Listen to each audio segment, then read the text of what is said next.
السلام علیکم اسٹوڈینٹس، آج کی کلاس میں ہم جماعت نحم کی درسی کتاب میں دی گئی غزل نمبر 2 کے شعر نمبر 6 کی تشریح کریں گے، اور یہ اس غزل کا آخری شعر ہے۔ اس غزل کے شاعر ہیں خواجہ حیدر علی آتش، اور یہ شعر ہے: یوں مدعی حسد سے نہ دے داد تو دے،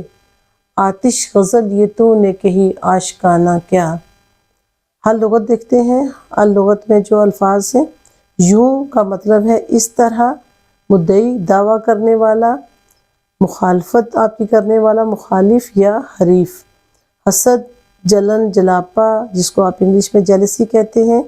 داد دینا تعریف کرنا،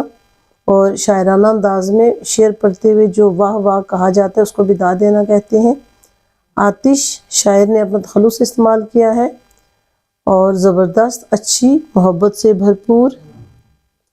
اور اس کا مفہوم دیکھتے ہیں۔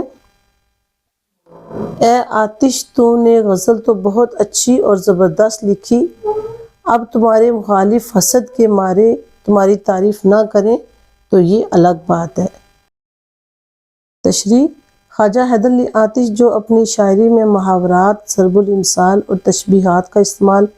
بہت خوبصورتی سے کرتے ہیں، اپنی غزل کے زیر نظر شعر میں آتش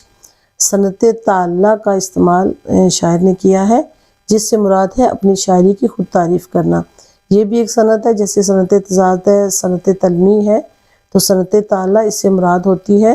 شاعر اپنی شاعری کی تعریف بیان کرتا ہے۔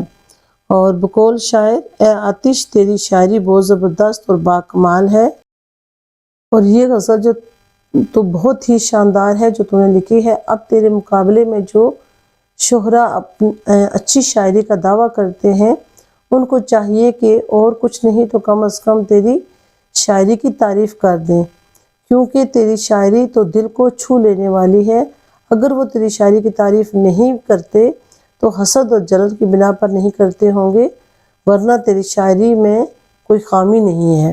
کہنے کا مقصد ہے کہ جو تمہارے مخالف ہیں وہ تمہاری شاعری کی تعریف تمہاری حسد کی وجہ سے نہیں کرتے، حالانکہ انہیں کرنی چاہیے۔ چونکہ اکثر ہم پیشہ لوگوں میں مقابلہ پایا جاتا ہے، یہ ایک فطری عمل ہے، لہٰذا خواجہ حیدر علی آتش کے دور میں ان کے مقابلے کے جو شاعر تھے وہ تھے امام ناسخ۔ آتش اور ناسخ میں شاعرانہ چپکلش چلتی رہتی تھی، یعنی کہ یہ دونوں ایک ہی دور کے زبردست شاعر تھے، اور دونوں میں اس طرح کا ہوتا تھا کہ میری شاعری زیادہ اچھی ہے اور تمہاری، لہٰذا یہاں پر آتش نے مدعی کا لفظ جو استعمال کیا ہے اپنے ہم پلہ شاعر ناسخ کے لیے استعمال کیا انہوں نے، کہ ناسخ جو تیرا اے آتش، یہ ناسخ جو تیرا مدعی ہے اور تیرا حریف ہے، اگر حسد کی بنا پر تجھے داد نہیں دے رہا، ورنہ تو بہت باکمال شاعر ہے۔ ہمارے بڑے ادبا اور شہرا، ادبا کا مطلب بچوں ادیب کی جمع ہے اور شہرا شاعر کی جمع ہے، تو بڑے ادبا اور شہرا جو ہیں وہ ایک دوسرے کے کام پر تنقید بھی کرتے ہیں، تنقیدی جائزہ لیتے ہیں،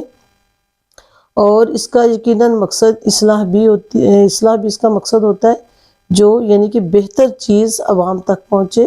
تو یہ ایک دوسرے کے کوئی بعض اوقات داد جو نہیں دیتے وہ ایک الگ بات ہے، لیکن تنقید بھی کرتے ہیں اور تنقیدی جائزہ بھی لیتے ہیں، جو کہ عوام کے لیے فائدہ مند چیز ہوتی ہے، اور ہماری طرف بہتر کام ان کی طرف سے ہمارے لیے بہتر کام آتا ہے۔ بہت بہت شکریہ۔